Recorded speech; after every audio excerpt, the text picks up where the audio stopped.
Welcome to another episode of World War Now. My name is Dmitry Kalyagin. I am joined today not by Conrad Franz, our usual main host of the show here, but by a very special guest, Constantine Martelli from the War Report, whom many of you have followed. He is his colleague and co-host. GSP has been on the show multiple times, given us his full breakdown of the geopolitics, especially in Eastern Europe. They give very precise military and strategic breakdowns and really the tactics on the ground of what's happening in Ukraine. And they've provided that news for us for years already, and it's been very accurate and on point. So it's good to have him here to discuss everything about Eastern Europe and the Middle East and break down all the news. And just wanted to say that Conrad would have joined us, except that he is currently in Moscow, networking, traveling. He's in the Third Rome, visiting the lovely home country of political orthodoxy, you could almost say, so with our good friends there. So that's very important, and he will join us very shortly this week for an A4 episode, so that'll be very awesome. Stay tuned for that. And definitely check out the Substack. We've had a recent release of an interesting article discussing the links between the February and the Bolshevik revolutions.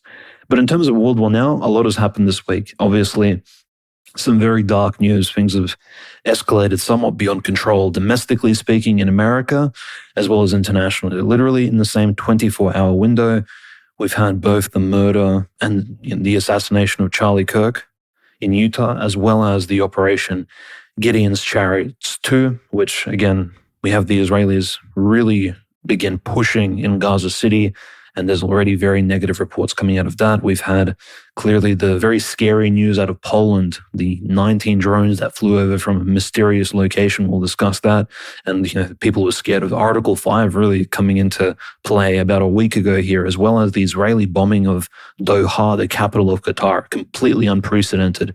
At the moment, it appears that international rules and the rule of law in terms of multilateral relations has completely gone out the window. It's been flushed down the toilet. As we've discussed, geopolitics has really changed how we view international relations in the world today. And, even the United Nations General Assembly, which is going to commence shortly here, the annual meeting at the end of 2025, there's going to be a lot of heated discourse. But even that, I don't think will reach any sort of diplomatic consensus around the world. So incredibly concerning. We will have news about Ukraine, what is happening at the moment, that in the Orthodox Christian Church, they're being persecuted towards the end of the show. So stay tuned for that. And now, without further ado, Constantine Martelli, thank you for joining me. The War Report is a great show. I'm sure more than probably half of our listeners are all co-subscribers. So they're all very familiar with your voice and your breakdown. And we can't wait for episode 352 of the War Report.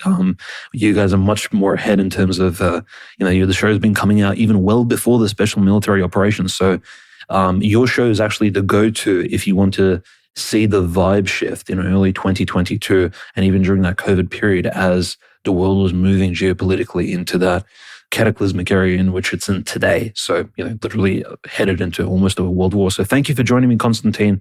And how are you doing? Certainly. And it's surreal. I'm the one who produced the show, not downplay what GSP does. He does monumental work for that show, but I take care of all the technical stuff. So I'm the one who uploads it every week or however often we can get it out.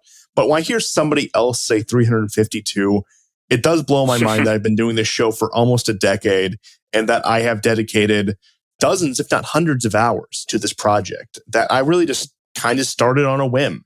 And I appreciate the praise, and I return much, if not all of it, to you and your program as well. And it has been wild watching this all happen, because I suppose the first real major news event that we covered on the War Report, and this was, we actually have had a little bit of, I guess you could say, staffing change. Some people have come on the show, some people left the show. No bridges burned. It just, people took different directions in life. But I am the last member of the original, as it were. But the first story we really covered was the question of the gas attack in Syria back in 2018. Wow. We started a couple weeks before that, was March of 2018. And there's a few episodes that are lost to time, unfortunately. It just kind of happens when you go on this long. But I would recommend it. Apology in advance for the quality issues. If you do want a little bit of a time capsule, you can look back at our episodes that we did at the end of the 2010s. 2019 was a particularly interesting year when it came to the show. We were really starting to find our footing with it. And oftentimes, and I bring this up because our audience brings this up, we have a precedent track record. If I could have my one bragging rights for the show, I predicted in October of 2021 that they would destroy Nord Stream in the near future. And they destroyed it in September 2022. So you go on long enough, you're bound to get a few things right. But once again, it's a pleasure being here. As you laid out, there's quite a bit to talk about. So I'll stop my rambling so we can get into the actual news items. No, absolutely.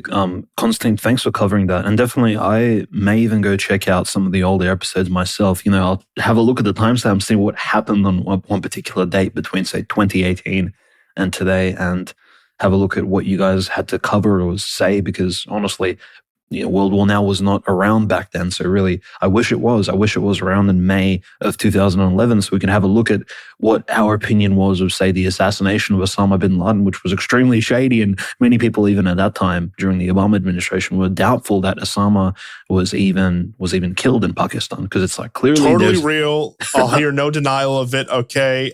Vaccines work. What are the other points I have to cover here? All the requirements, whatever, like in this house that we believe in. I'm just covering all our bases here. Well, that's right. We trust the experts. We trust the SEAL Team 6 and the Obama administration, but clearly a breach of Pakistani sovereignty. And speaking of the Pakistani issue, when we discuss the murder and assassination of Charlie Kirk, you'll sort of see the usual suspects, people of Pakistani background, trying to slander him and attack him. But I won't get too heated and emotional yet. We'll sort of save that towards the end of the episode. We need to stay cold and grounded for now, and I'll control myself as we discuss the absolute crazy, breach of sovereignty, breach of airspace that took place in the Middle East this week, which really surprised people, because in our heads we have this very, we try to categorize things into, okay, these guys are good, these guys are bad. And clearly Qatar was in the bad books for a long time, at least even in my books. Like if I was to look back at the issue in 2014, 15, 16, during the beginning of the Syrian revolution, it was very clear Qatar was one of the main sponsors of terrorism in Syria. They're the ones who,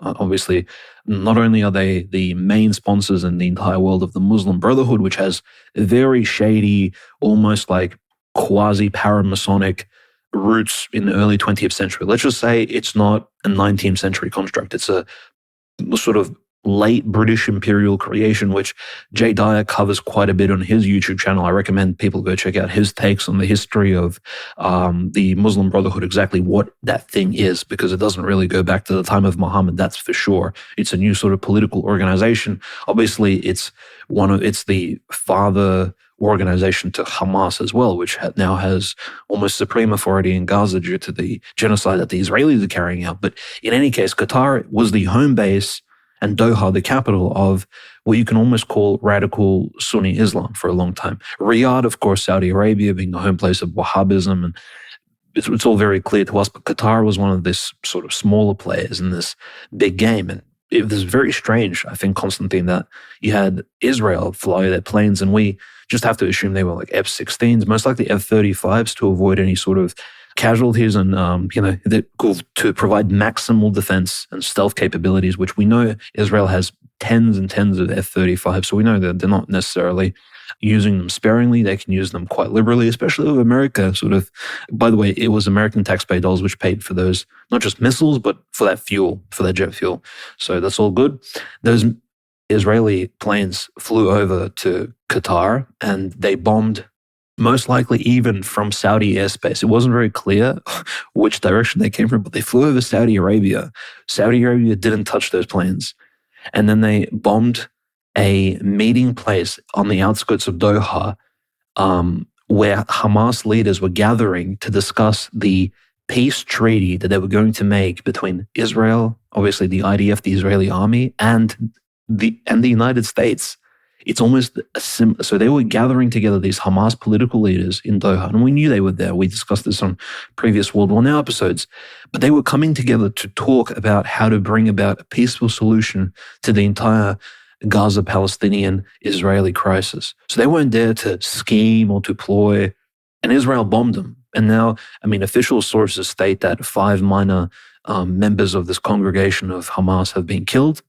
Whilst even more official sources I've heard from so-called inside sources from the Russian media, for example, Maxim Shevchenko, who is quite a big media figure in Russia, is more sort of left-wing in terms of he's more obviously a Marxist type figure, but he has friends in the Middle East, and he says his Hamas connections and the people that he knows who are Palestinians, they said that nobody of note was killed by the Israeli bombing just over a week ago since the recording of this episode. So that's very interesting. And we've received really no updates, except that at the moment, actually, as we're speaking here with Constantine, the development in Doha, Qatar, they've brushed it off. The Emir of Qatar has said that, look, he didn't openly say we forgive Israel. Or not, obviously, he cannot make that sort of statement as an Emir. And to understand, Emir is a title more prominent in Islam than a king. King is a Western title, which frankly would really have no business and beyond the existence of the Kingdom of Jerusalem, if such a political entity even existed in the Middle East, but unfortunately it does not.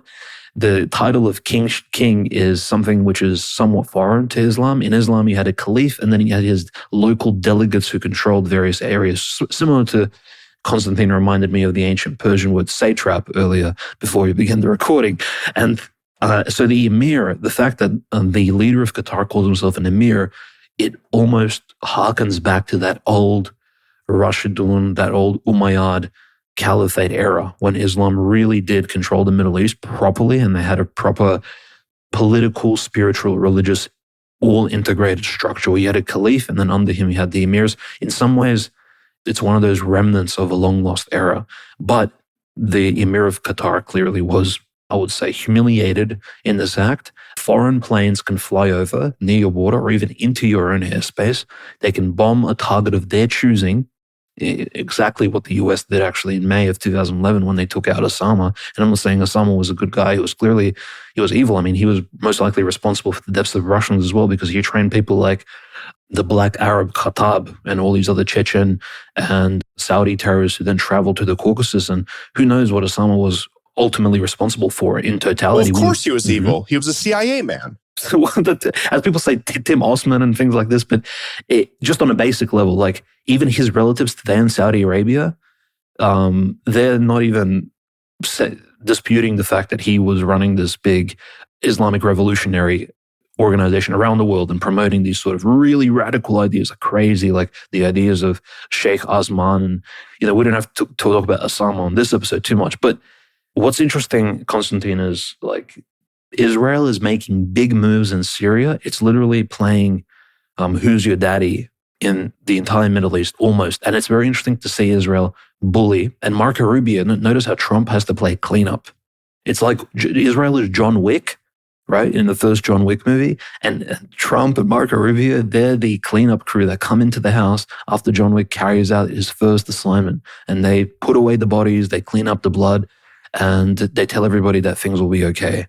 It's like, hold on. So America really is playing the role of the servant in this particular case. Netanyahu can do whatever he wishes. And yeah, it's quite scary actually, because international rules completely fly out the window when we look at what's happening in Syria, obviously what happened in Qatar. And I'm not even saying Qatar didn't deserve it. It's not about morality. We'll speak about sort of that in a little moment here. It's just Israel is breaking the same rules, which frankly have kept itself as a state around since the 1940s. Well, I want to go back and get a broader view of this issue, because neither of these moves are unprecedented for Israel, especially in recent years. The two that come to mind are the bombing of the Iranian embassy in Damascus in the final days of Assad. I believe that was in either April or May of 2024, was the spring before Assad fell, point being. And then also around that same time, the inaugural ceremony of Pezeshkian, the current president of Iran, there was the assassination of Haniyeh and other Hamas officials in Tehran at an international event with the inauguration of a new president who, for all intents and purposes, is a moderate. You look at him, he's quite liberal-minded by the Iranian standards, and as somebody they probably could have gotten to accept one of these kick-the-can-down-the-road deals so Israel could reconstitute itself and continue to hang on for another decade before they have the reckoning of, let's just say, every country in the region hating them, but also not being able to do anything about it. But they could have very easily taken the sweetheart deal, Israel, all the way back in 2024, even in late 2023. And they could have gone back to the status quo antebellum, where Israel was clearly dominant in the region. They could play the game of the Abraham Accords, have all the nice diplomatic meetings, but no official recognition with all the Gulf Arab states, countries like Morocco and some of the other North African countries. I think Tunisia was part of that. Don't quote me on that one. And now Syria has joined the party with that, with, of course, al-Jilani, the great moderate in charge of Syria, has no ties to al-Qaeda, has no ties to ISIS. A simple scholarly man, and austere scholars, I believe how they described Baghdadi when they assassinated him for the 20th time. But once again, don't quote me on that one either. But I was not shocked at all when I heard this news. And clearly, Qatar, its entire military infrastructure is under the control of Washington. You look at their missile systems, you look at their aircraft. Once again, the Americans, we have the ability to override these things. And that's not only for Qatar, that's for effectively all of the Gulf states. Saudi Arabia being the big one. Even if Saudi Arabia wanted to shoot down, say, those missiles, they wouldn't have been able to, because we would have the override on that ultimately. If we were to give the order, those missile systems would not work, which is something, and I go back and forth on this, but this is old news. Some people say this is what the Russians did to Assad in Syria during several Israeli strikes. I'm not discounting the possibility of that. I'm just saying I haven't really found a clear answer one way or another. But when your point being is when you're reliant on foreign equipment, especially from a military titan such as the United States, Russia, and increasingly China, ultimately they have final say over the equipment, especially because of how electronic this is. This isn't like buying a small arm, for example. This isn't like buying a crate of rifles. It's not like they have an override switch on that. They do have an override switch on their aircraft, on their missile systems, on these advanced weapons that actually make or break wars, make or break nations. So I ultimately had no immediate reaction beyond, well, I'm not shocked. And this is going to continue, and that Israel is going to continue pushing this envelope, especially because the current Israeli leadership with Likud among its supporting parties, and also popular opinion in Israel among the population, they believe they are in a war of survival. They believe that this is, we either accomplish all our goals now, rebuild the third temple, and some of that is rooted in reality, some of that's a bit of an exaggeration. It just depends on who you ask in Israel. But once again, there is a faction of Israel who are all bought in on the whole third temple thing. And there's a faction of those people who think that we have a very small window, while the American elite, with how old they are, with where they are in the world, with the kind of power they can still project, we have this once in a lifetime opportunity, this once in a really ever opportunity to push forward with this issue, to eliminate all of our enemies and to lay the groundwork for whatever greater project we might want, whether it's from the more secular nationalist perspective or whether it's from the more, say, religious, like, Talmud kind of twisting of prophecy perspective. So the idea that they would do this, like I said, is not shocking at all. And frankly, the shocking point is that they didn't do it sooner.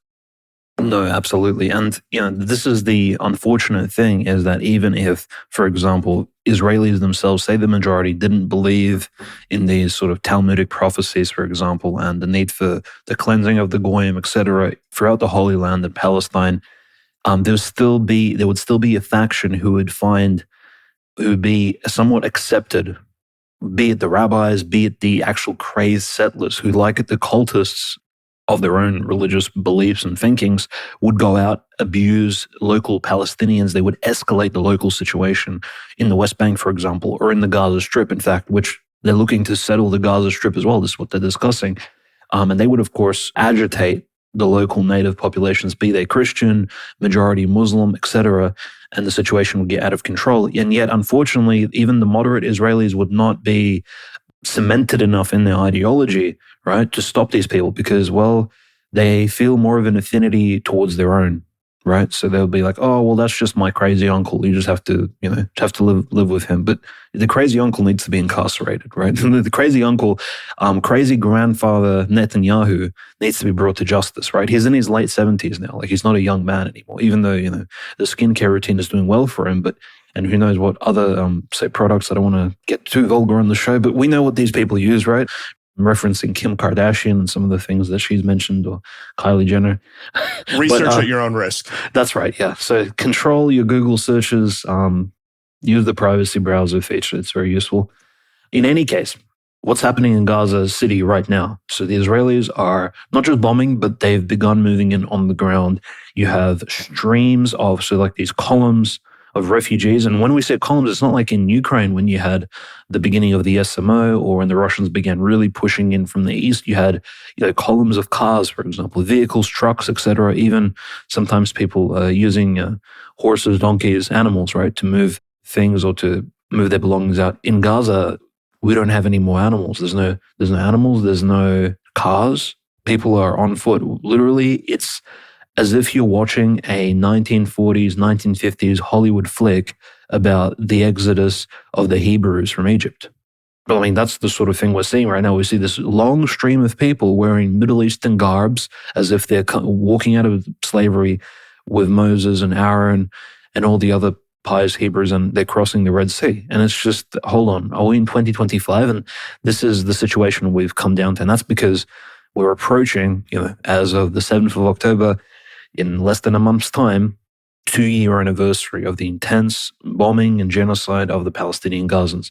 And that's not to, of course, take away from any of the losses of October 7th and what exactly took place. And I'm all for, by the way, I'm all for investigating. And we on the show are all about thoroughly investigating how exactly Hamas and their affiliates and all the other quasi-criminal characters who got out, because Hamas even claims themselves that there were a bunch of random people. So as soon as the breaches occurred, there was all kinds of other characters. And, Gaza is a big place, over 2 million people. There's who knows how many, let's just say, strange people left the strip temporarily to conduct themselves liberally outside of Gaza, and then, of course, came back in. So all kinds of questionable things. And I want to hear what exactly the Hannibal Directive was all about. Was it really activated? Who pushed what button?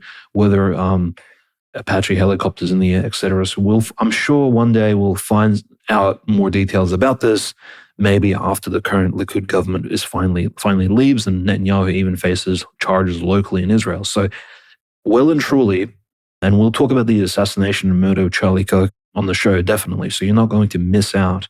But the push into Gaza City occurred after the failed Doha peace talks. And right now, guys, as we're recording this episode, it's very clear that the Muslim countries are gathering up together in Doha, Qatar. And you'd say, well, that's not really a safe location. I don't think they care.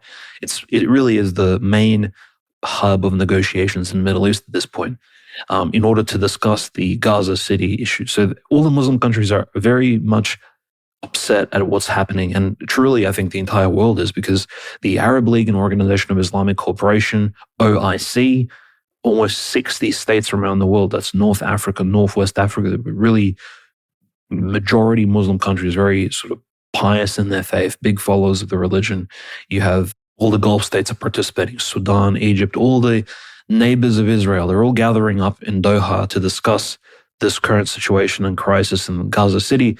And yet, Constantine, we have to remind ourselves, this same Organization of Islamic States, it came together for a foreign meeting. Remember, I believe it was either October or November 2024, just after I think it was the Kazan BRICS summit that took place. And it was really weird because that's the last time we saw Assad and Erdogan in the same room. And when Assad gave his speech to give his perspective, this before, literally a month or two before the fall of Syria, to the terrorists who essentially have taken power now, they've left the Idlib province, we actually saw very clearly that Erdogan did not get along with Assad. And as soon as Assad began giving his 5-minute speech or so, Erdogan left the room with the Turkish delegations. That showed us the OIC, the Islamic Organization of Cooperation, and these states that are gathering, they're not exactly all on the same page.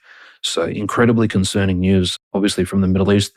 need to pray for all the people and the victims of Palestine, because at the moment the Israelis well and truly are purging. And yes, they're still using the whole cover story of, and yes, the update on the hostages situation. They're saying, Hamas is bringing the hostages up towards the surface to use them as human shields. I mean, come on, there's 26 hostages. What are they going, like, what's the next story going to be? Hamas is planting one hostage per apartment building to use because there's 26. There's not that many of them left. It's like, I mean, they've been throwing this hostage story around as they've killed thousands of people for over close to 2 years now. And it's becoming very obvious that it's almost like an event similar to what took place in, say, World War II. They're abusing it to the point of no return. And in fact, they're the ones failing to come to the table to discuss as to how they can release these hostages. Hamas it appears to be a lot more reasonable than ISIS. Hamas has not carried out ritual beheadings. They have not carried out suicide bombings in even this recent war. So notice the restraint on these so-called evil Islamic extremists, right? And that's very noteworthy because Hamas used to carry out suicide bombings during the intifadas in the early 2000s and 1990s. Well and truly, just like Hezbollah in the 1980s used to carry out suicide bombings, and they've stopped.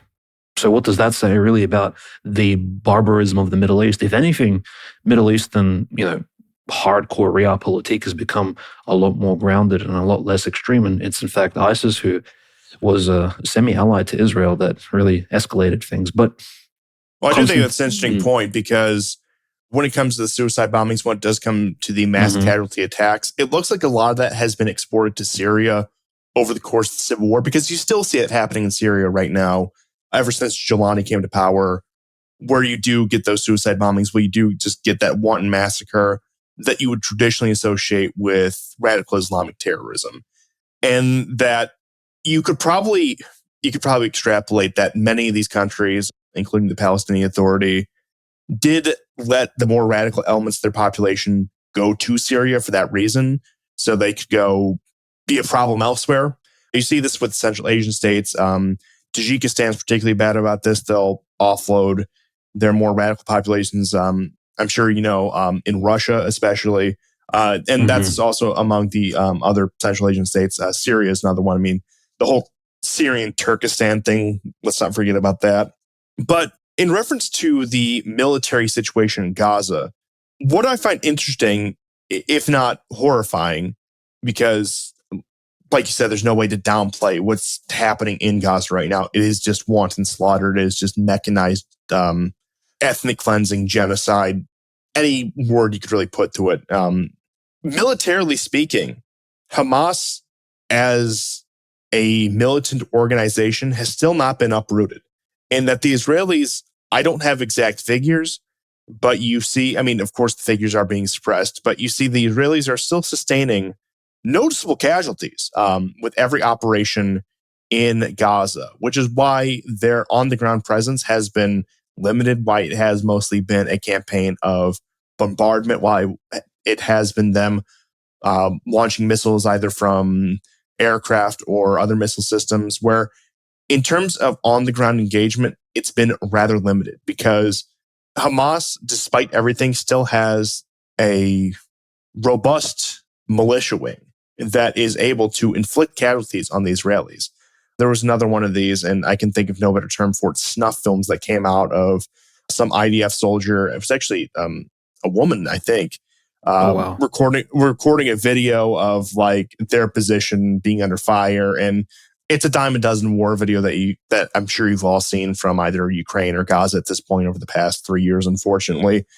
But that's what the situation on the ground looks like. And like I said, I know you can't extrapolate the entire war from one video, but when it comes to on-the-ground engagement, the IDF isn't as lethal as a force as you would think in terms of military on military, which is, in my opinion, one of the reasons why they would resort to just mass violence, because they do want to drive people out, and that is part of the goal. They don't care what happens to them so long there's not in Gaza, because it is a war of expansion, it is a war of aggressive expansion.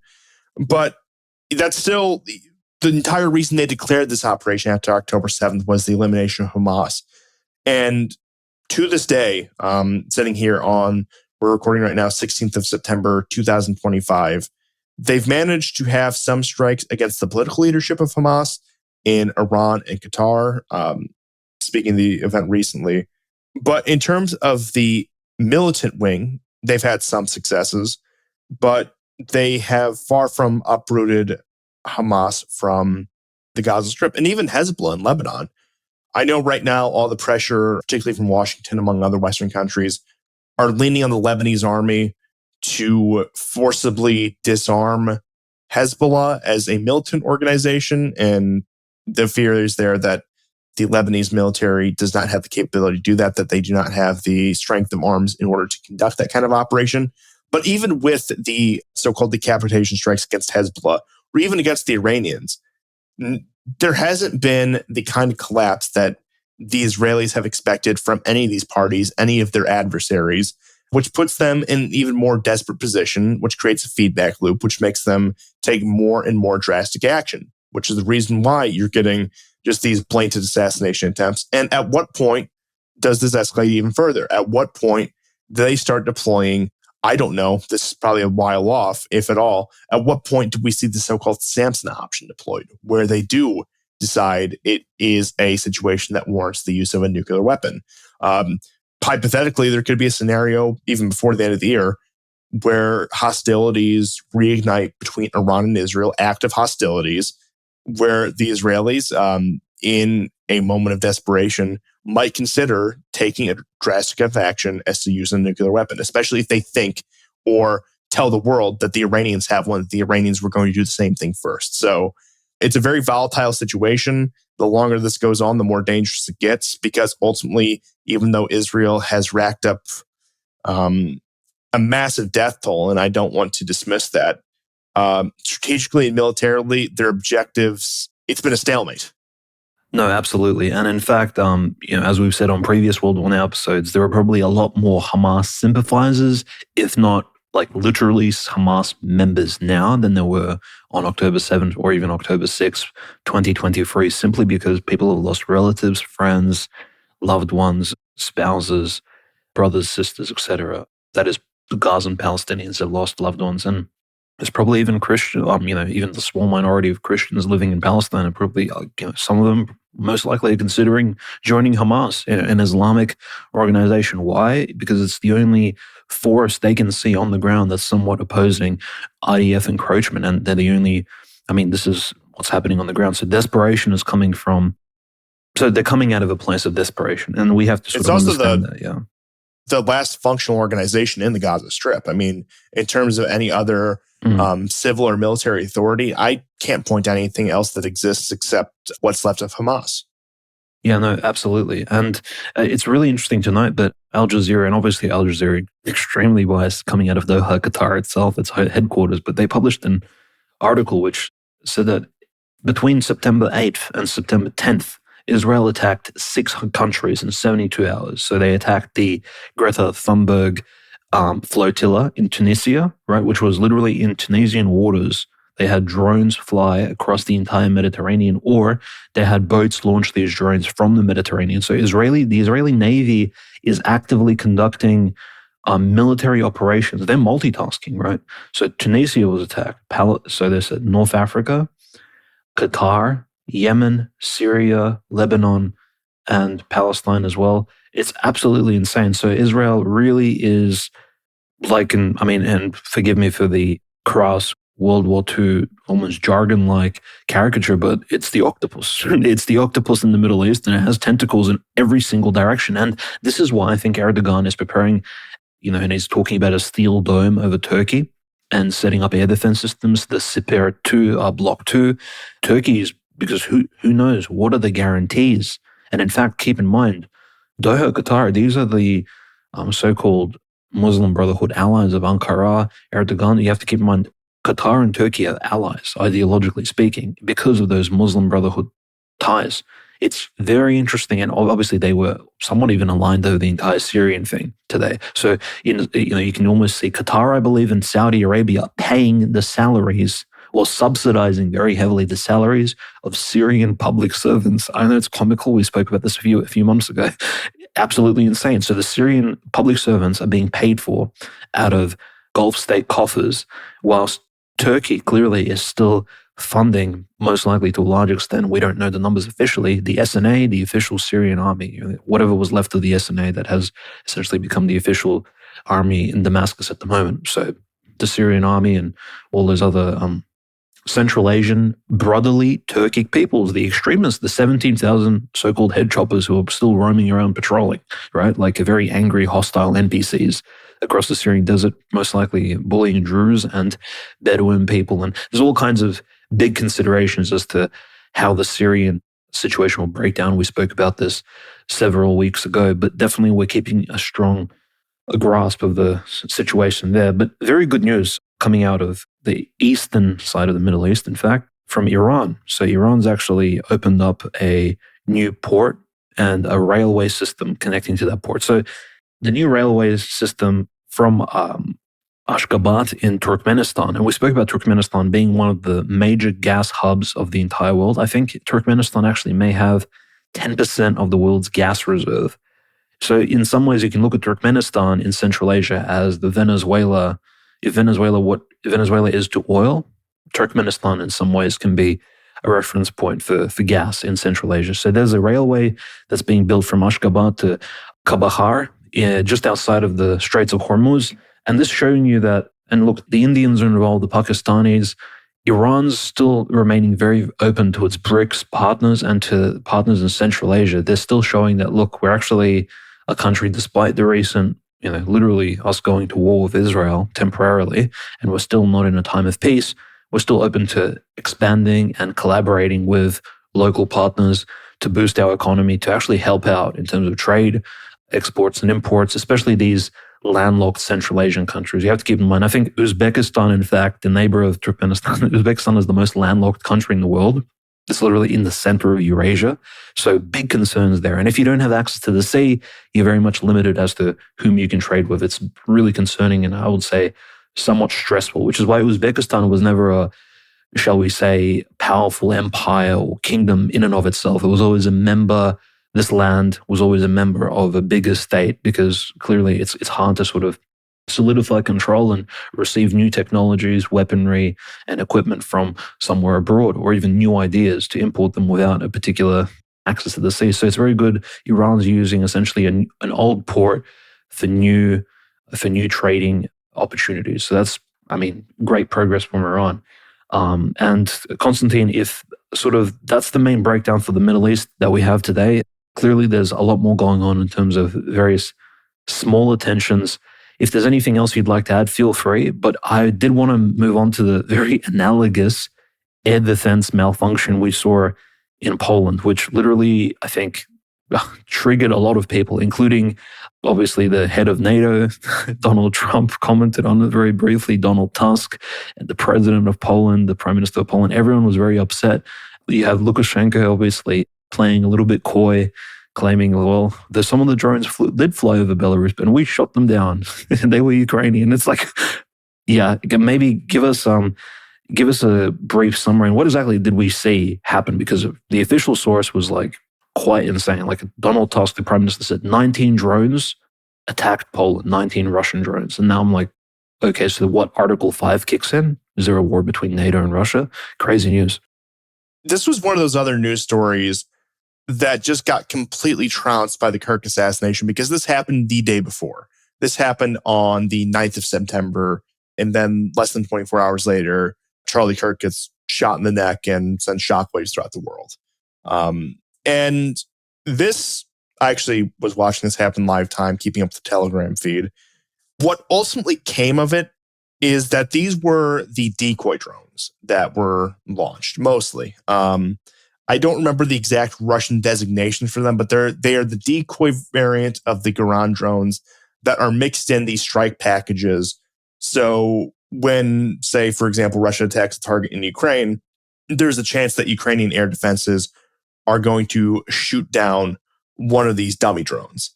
And it looks like these are mostly what was launched. And the speculation now is that they came from Ukraine, which is part of a broader pattern of Ukrainian behavior throughout this war. Now, Tusk, of course, got up on his soapbox. He called for Article 4, which convenes a committee to discuss the possibility of Article 5, once again getting that bureaucratic red tape.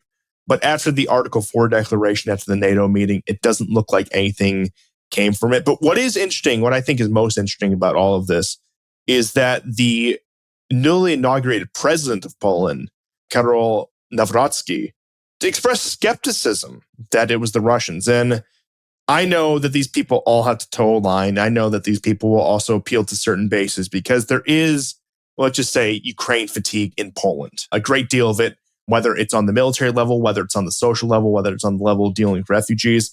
And Nawrocki has kind of become the voice for that in recent months. And he didn't outright say it was a Ukrainian false flag, but he did reference other instances, such as that missile, that S-300 missile that landed in Poland, killed 2 farmers, saying that, well, that wasn't the Russians. And of course, that was chalked up to a quote unquote accident by the Ukrainians. But in my mind, there's no doubt this was a Ukrainian false flag. They've been trying to draw Poland in particular, into this war since the beginning of it, really. And this is also consistent with the pattern of the drone attacks on the Druzhba pipeline, which feeds gas into Slovakia and Hungary, both countries in Europe that are very skeptical of support for the Ukrainian war's continuation. And it really does come at the most opportune time when Ukraine is falling out of the news cycle, when Ukraine is more and more looking like it's going to be doomed, really, when it looks like it's facing a complete state and societal collapse at the hand of the advancing Russian forces, where it looks like now, if things continue on its current trajectory, barring any external involvement, that it's more or less going to be a Russian dictated peace. Going back to Aristovic's comments, you either give up 4 regions today, or in 6 months you can give up 6 regions, in a year you can give up 10 regions, etc. It does look like Ukraine's going on that path. And this was, much like the Syrian gas attacks, the very convenient, sensationalist news story that brought all the eyes in the world back to Ukraine, that so they could trigger Article 4, so NATO could meet, so Donald Trump could say, it's going to get very interesting over in Poland, much in the manner that he does with his very, sensationalist statements, not to overuse that word. But ultimately, it turned out to be a whole lot of nothing, if I'm being honest. I don't want to downplay the events that happened, but it became one of many, and we've seen Shane this, one of many Ukrainian provocative efforts to point the finger at the Russians and say, you need to get involved in the war. And you even saw drones over Moldova for the same time, which made some people think was the same thing going to happen in Romania. And then there's the question of the Russian motive. If Russia were to decide that it was pertinent to strike targets or even just harass targets in Poland, I think it would have been a much more substantial operation. But one other interesting thing I did think came of this, I believe it was an American F-35, but point being, it was an F-35 operated by a Western NATO country, either one of the Western European countries or the United States, that actually had its radio comms scrambled during this attack because it was sent up for an interception mission. So were some Polish F-16s, which they allegedly shot a few drones down. The traditional air defenses with the surface-to-air missiles, to my understanding, weren't very useful at all, that they kind of dropped the ball on that. And you'd have to question, well, perhaps there's some ammunition shortages going on because of the unrelenting support for the Ukrainian military efforts. And like I said, I think it became one of those things that they were going to strike fear into the heart of the West, where, it's happening to us, it can happen to you too. To continue, once again, this is a point I bring up on my show all the time, I'll bring it up on this show as well, to really fulfill the vision of George Soros's plan in 1993 of throwing wave after wave of European nation at Russia until it collapses. No, that's exactly right. And look, the most plausible version of it was the Russians that I've heard. And that's because it came from the perspective that, well, I suppose some of the drones, how could they have flown through the entire territory of Ukraine? Clearly, they came from Belarus. The Belarusians are not giving clear signals as to, some Belarusian figures are saying, well, we shot certain drones down, but not all of them.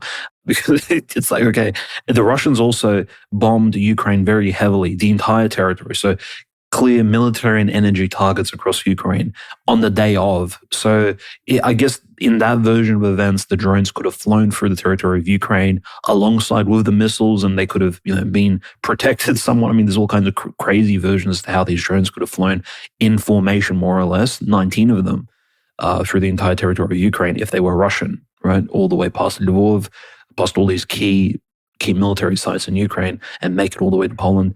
So very sort of weird, but the version goes, the Russians were simply, as you said, harassing. They were scouting out how good is NATO's air defense system. We did speak about earlier how essentially the US has the codes, they have the controls over the air defense and essentially the radar systems of the Gulf states, and that's entirely true. In fact, I believe it was Thomson CSF, and now it's Thales Group, which this is a French radar and scanning company. I mean, they were in charge of a lot of the software and setting up the air defense systems for the Saddam Hussein government in Iraq prior to the first Gulf War. So yes, Saddam Hussein did rely on Soviet aid, as well as potentially he did purchase French technology to set up his air defense systems. There's a big version of the first Gulf War which stated that Thomson CSF provided, essentially leaked, where they set up these air defense radars and all the headquarters and all the connections that linked up the defense systems of Iraq to America, during the Operation Desert Storm. So it's very sort of obvious that these are sort of big weaknesses.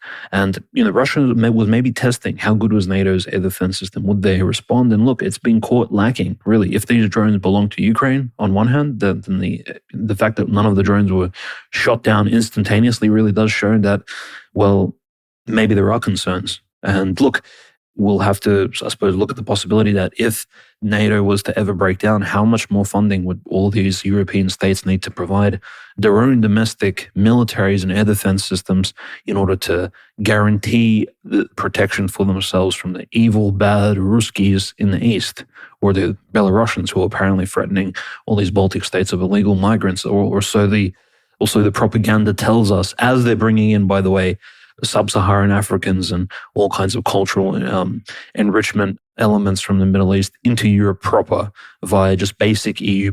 Their own allies in NATO and the EU are bringing in these migrants, but they're claiming Belarus is the main culprit. I mean, it's just completely insane. When Ursula does it, it's doctors and lawyers. When Lukashenko does it, it's violent criminals. It's that simple. And the numbers don't add up. So the cultural enrichers coming in via official, like these NGO boats across the Mediterranean, who Field Marshal Haftar, in a very strange way, is trying to stop.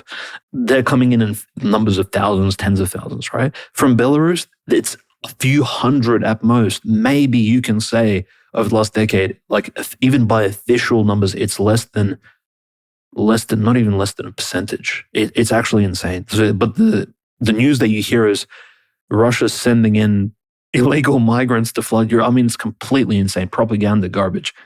But you want to talk about the memory hole. Erdogan routinely did this in 2019, 2020 along the Greek and Turkish border and the Turkish and Bulgarian border, where he would just turn on the tap and have these people pile up on the border. And that was one of the few things that actually did create some pause in the European leadership. I'm talking about the EU leadership, like the Ursulas of the world, where it did make them, for a minute, almost reconsider their policy towards migration and immigration. Now, that didn't last too long. But yeah, actually, right before COVID became the story, I remember the story I was tracking, at least, and I'm sure you could go back through my show archive and find that, was the Turkish weaponization of migrants. And that's something that's forgotten. But now, when you have very small-scale levels that happen along the Belarusian and Baltic state borders, or the Belarusian and Polish borders, this becomes all the rage. Now, I've said this before, I'll reiterate, it is one of these games that both sides do play because, of course, American NGOs do support Central Asian migration into Russia. And that is one of these things that, for the sake of everyone involved, that God willing, if there ever is some sort of diplomatic reconciliation between the West and Russia, one of those things where we can have a gentleman's agreement not to do that to each other. But it does look like this has become one of the new methods of, I guess, what one could call fourth generation or fifth generation warfare. But yes, they are pulling the wool over your eyes with the numbers when it comes to what they sanction, what they condone, what they do to their own people versus what's happening in the force of Belarus. No, that's exactly right, Constantine. And it's very interesting, actually. President Putin right now is actually in that territory between Russia and Belarus on the border, which the border doesn't really exist. There are actually no border guards, almost no checkpoints between Russia and Belarus. Like where one country starts and the other begins really is anybody's guess. Exactly the same landscape. But Putin, as well as some leaders of the Russian military-industrial complex. I mean, there's no better way to put it. Andrei Belousov, Andrei Mordvichev, of course, one of the heroes of the SMO, so to speak.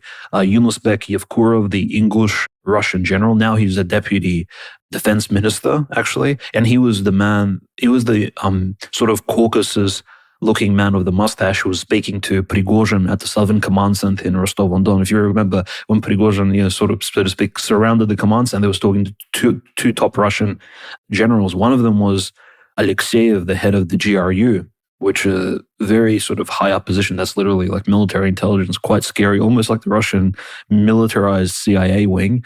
And Yevkurov was there as well, and they could just kind of hung out and had a chat with Prigozhin. Yevkurov has been promoted since, and now him, Belousov, Mordvichev, like a hero of the SMO proper. And very interesting, the assistant to the president, the presidential aide, Alexei Dyumin. Many people have been saying that Alexei Dyumin is a potential successor to Vladimir Putin. And we see him accompanying Putin. And in the photos in the background behind President Putin, and Putin's wearing proper khaki military outfit, and he only wears those when he visits, literally military training facilities, not like President Zelensky who wears like military tracks. So I want to point that out. It's not necessarily a LARP because he's actually at a military training operation here. And as the commander-in-chief, that's exactly what he's doing. And if Trump did the same, I wouldn't necessarily, point fingers and laugh at him either. But what's interesting is the entire the training operation that they're having jointly with Belarus is called, coincidentally, Zapad 2025, which means West 2025. Clearly, I mean, Poland, Hungary, even countries like Hungary, Slovakia, they're all looking and watching very closely. But what's interesting, behind Putin, you can see a very key figure, actually one of the leaders of the Russian right wing in the early 2000s, Sergei Glaziev. Many have probably heard about him. He's one of the main based Russian economists. In fact, it's good that Putin's keeping him close. I'm not sure who. It's almost like Putin and the based department is here visiting Lukashenko in Belarus. And we know that Wagner is still in Belarus as well. It's literally every single like cool character from Russian recent lore. They're all like the Avengers. And I'm like, what's Glaziev? Because Glaziev is an economist. Like he's not related to the military law, and he was one of the leaders of the Rodina party, which was very right-wing. Unfortunately, I think Russian feds as well as certain bad actors within the party broke that party up in the sort of before the 2010s hit, before Navalny and the Bolotnaya Ploshchad protests, and the liberals took over the Russian oppositionary movement. But Glaziev, after Rodina broke up, he joined United Russia, and he became, alongside Dmitry Rogozin, remember the former head of Russian NASA, they sort of became mainstream United Russia guys, but they've stayed very prominent. And Glaziev, Putin's kept him close, and I would say he's in the know. He's friends with some people who could be accused of anti-Semitism. And, let's just leave it at that. So it's good that Putin's keeping these people very close. And we know Andrei Removich Belousov is a pious Orthodox Christian, and Andrei Mordvichev, I mean, he's proven. Oh, and Gerasimov was there as well. So it's all good in Russia. Belarus is planning for things. And obviously Zelensky's extremely stressed out by what's going on. But now that we're speaking about Eastern Europe, Constantine, if you can give us perhaps a summary of what's happening on the front lines, because we've been covering on a weekly basis Pokrovsk, Konstantinovka, the Kupiansk angle, and the potential future push into, as we know, and this is your speciality here, so Kramatorsk and Slavyansk, these two cities which really Russia didn't take during its big push in 2022. These are, as they call them, the eastern fortresses of the Kiev Maidan regime, so to speak. So this is Mordor, really, that the Russians are trying to enter into. Now, I will say I'm no GSP on the issue. He is the one who can give you the granular level of what is exactly going on. So my analysis on this is going to be pretty broad brushstroke, I will admit. So don't expect anything of like, the most high quality. Let me just get one of my reference maps up here. I don't need to show it on screen. I just like to have it on hand to look back to. So if you want to fill the air while I get that up. Oh, no, absolutely. So from what we've seen, Pokrovsk, very heavy fighting going on there. The Ukrainians are trying to send in scout groups past the Russian front lines, essentially into Russian-held territory, past huge congregations of troops, using electronic vehicles, which, by the way, are not even being tracked by the Ukrainian Ministry of Defense. It's recently been announced. Inside Ukrainian sources have stated that the Ukrainian government has been purchasing, out of Europe actually, tens of thousands of quad bikes, motorized scooters, mountain bikes, that is, mountain motorcycles, things that can help scouting and disruption groups get really quickly past any sort of obstacles deep into enemy territory. The Russians have been doing the same, but I just said it, motorized scooters are being used in combat. So we really have entered into a new age, a new age of warfare. So the Ukrainians and the Russians are using similar strategies to try and disrupt these pushes, but it's very clear from how the Russians are conducting themselves, obviously on that Chasiv Yar angle looking towards Konstantinovka as well as inside of Pokrovsk itself. By the way, the fighting in Pokrovsk is so intense. So what we're hearing about on the ground, it's block for block, the Russians and Ukrainians. It sounds like a Stalingrad-esque battle. So the Russians are moving. The storm groups are so small. I'm hearing reports that according to Ukrainians, the Russian storm groups are as small as 2-people units holding one particular, say, apartment building. And that doesn't seem realistic. Maybe they are breaking down in such small groups to hold certain points, but typically like the storm groups are much bigger, like 3 or 4 people. 2 people is, the bare minimal, but maybe the combat is that intense, Konstantin, that Pokrovsk is really turning into like a Stalingrad type situation and the Russians If they're breaking down the pairs, that's one of those things I'll believe when I see it. It's probably more likely, like you said, 3 or 4 people. But if you look at Pokrovsk in particular, you can see them coming in from the southeast, really, and they're almost snaking their way to the center of the city. It is block by block. It is building by building. But you look at the progress on the map, it's as if they are punching just straight into it. And then I can only imagine as that continues, you're going to get a broader encirclement. Because at this point, you look at the map, it's operationally encircled. Nothing is getting in or out of Pokrovsk without the Russians knowing and allowing it.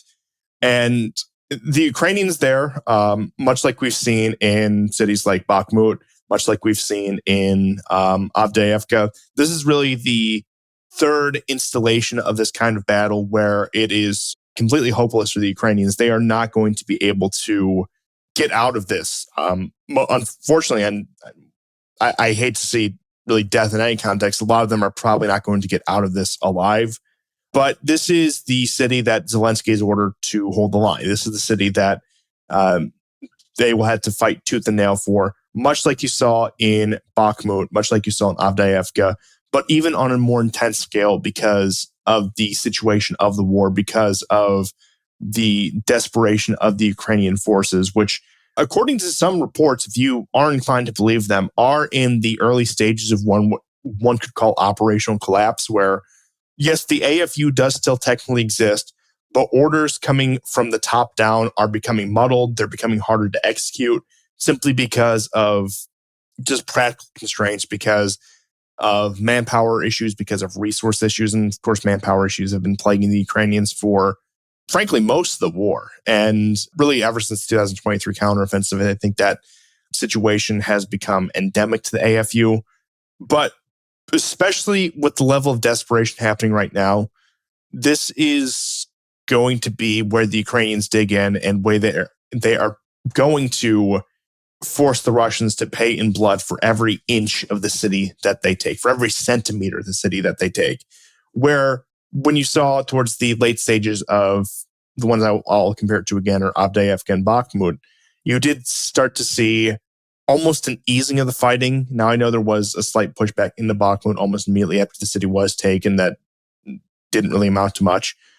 But I don't see a similar situation happening with that right now because of what's at stake, because of what the men on the ground believe is at stake, because that is the last logistics hub in the Donbass.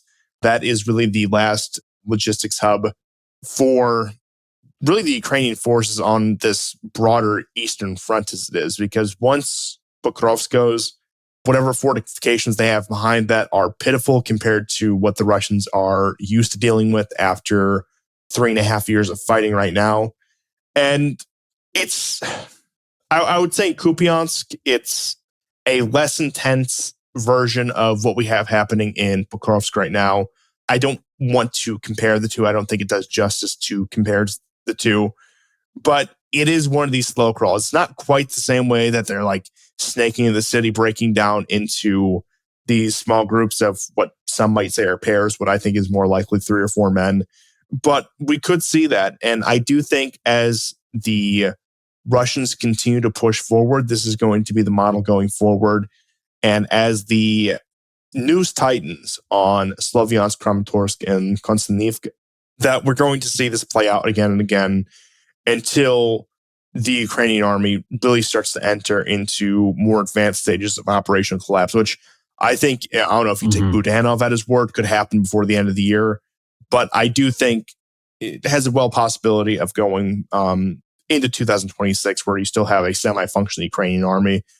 But as the circle begins to close on the 3 big cities, especially on Sloviansk and Kramatorsk, you're going to see just a general breakdown of Ukrainian military capabilities that probably, and this may sound drastic, will reverberate all the way to Kiev in terms of just the structure of the Ukrainian state, and that they have staked everything on this, barring some miracle that Zelensky decides to wake up and accept, say, the peace deal on the table, in which case I think the Russians probably push a little bit further beyond the June 2024 proposal.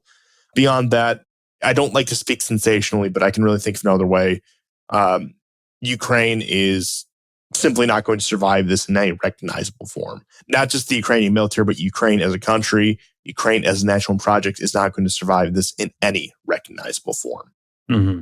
Well, clearly, if it was to survive, it won't be with Zelensky at its helm. You'll clearly see either like an Arestowitch, or like a Zaluzhny character come back. Zaluzhny, by the way, symbolically speaking, like becoming the ambassador to the UK. I mean, how conspiratorial do you want to get? It's almost like Lenin and Stalin and the RSDLP, the Bolsheviks meeting up in London, right, in the early 1900s before, organizing the Bolshevik Revolution. It's just absolutely crazy. Like, what other conspiratorial sort of connection do you want there? I mean, the homeland of Freemasonry, unfortunately.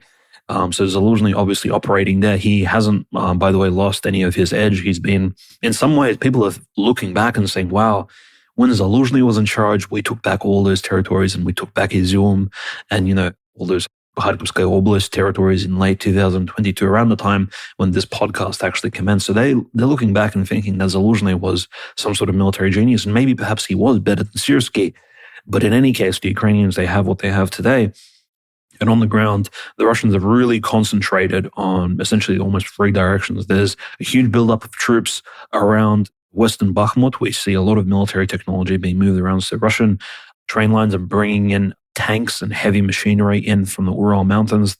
Obviously, World War II style logistic lines still exist. It's one of the things which has remained top secret, actually, is those logistic hubs in the Ural Mountain central Russian regions from the time of the Second World War. Exactly where those factories were located, not just the location of the factories, but exactly how they operated, how the local factory workers, where their families lived, how exactly all of that military reservist logistics operated. This is something that's considered somewhat of a gray area in Russian history for that exact reason that, I think during the Soviet history and even during the recent Russian Federation history, that would be considered very useful information for any enemies of Russia in the future if there was a prolonged war against them. Asiatic or a European enemy in sometime in the future, which frankly, every 100 years, more or less, seems to be a reoccurring theme in Russian history in any case. So it's not a really dumb thing to keep these things somewhat under wraps. But we do see a huge buildup of military equipment, tanks being brought in by trucks, taken off the trains. We see Russian air defense systems really built up. And yes, the Ukrainian drone attacks, we sound somewhat repetitive, but it's almost like every single month the Ukrainians have their biggest drone attack ever against Russia. And that's in fact very true. So the Ukrainian drone supply it does seem to be one of those never ending, just like the Russian artillery shells, right? Almost never ending. For Ukrainians, it's the drone technology. And in fact, Keith Kellogg just today actually mentioned very coincidentally, he stated that the Ukrainians are the best drone pilots in the world. They're the leaders in drone technology, and he started praising Ukrainian drone forces. And I mean, for all intents and purposes, that is correct. The Ukrainians are leading in terms of combat drones, but the front line, it's not looking very good. Yes, there's 9 to 10% remaining territories of Donetsk, mostly, as well as Lugansk, so the original Donbass area that Ukraine continues to hold, that 6,000 kilometer squares. Once it loses that, it will most likely, this land will become sort of this lost Crimea that Zelensky continues to speak about. And yet everybody knows it will never be recovered. It'll never be retrieved. There won't be any treaty unless Russia collapses into, God forbid, smaller microstates like during, say, the Russian Revolution, during the Civil War, for example, which is something that the enemies of Russia tried to do in the past. Crimea is never going back to Ukraine. And I think as soon as these 6,000 kilometer squares are lost to Ukraine and these massive fortresses, Kramatorsk, Slavyansk, all these defensive buildups that the Ukrainians have been investing into, when they do fall, inevitably, I think, if the Russians keep progressing as they are at this sort of pace, maybe even by the middle of 2026, if I'm not being too optimistic here, we will most likely see Ukrainians coming to the table because, hey, look, how about we try to, Donetsk, Lugansk, these are clearly two of the territories around which the entire conflict began in the first place. Zaporozhye, Kherson, maybe we can negotiate about them. And I think this is something even Donald Trump could sort of put emphasis on if he wants to actually play in the big leagues and actually treat himself as a proper diplomat. But in terms of diplomacy, Constantine, sort of moving away from Eastern Europe, because beyond the fact that the Russians have been heavily bombing key Ukrainian sites and both sides have been sending huge drone swarms at one another, I think we've seen a huge increase in tension in other places of the world. In fact, one of them, and many people have been watching this very closely, and some have even suspected, Constantine, that this may be one of those offload zones, so to speak, like Donald Trump, given his unfortunate failure to stop the Russo-Ukrainian conflict, he's kind of diverted his attention clearly to other things such as Cartel de las Solas and the mythical cartel which nobody heard about prior to 2025 and the Maduro regime of Venezuela. And the reason why we mention Venezuela is because just this week it's been reported that 10 F-35s, so these are the top-of-the-line military airplanes in the American Air Force, which, by the way, the Israelis use as well, so made by Lockheed Martin, have been flown over from mainland America, and they've landed somewhere either on an aircraft carrier or an American base closer to Venezuela, maybe Puerto Rico, for example.